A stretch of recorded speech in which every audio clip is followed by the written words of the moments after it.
А это мы идем через мост реки Охджа, город Хэп.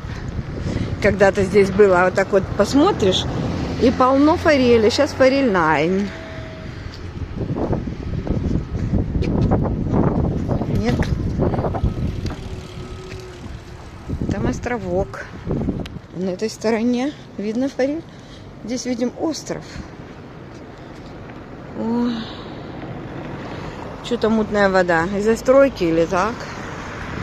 Вообще у нас долгая весна, и может еще снег где-то тает в горах.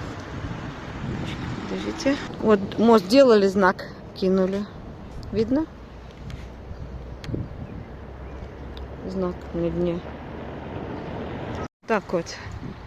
Ну, ничего с этого не сделаешь. Здесь техники нагнали. В общем, делают ремонты в городе. Даже вот знак тоже стоит. А потом он в речке валяется. Будем говорить, что халатность немножко есть, да?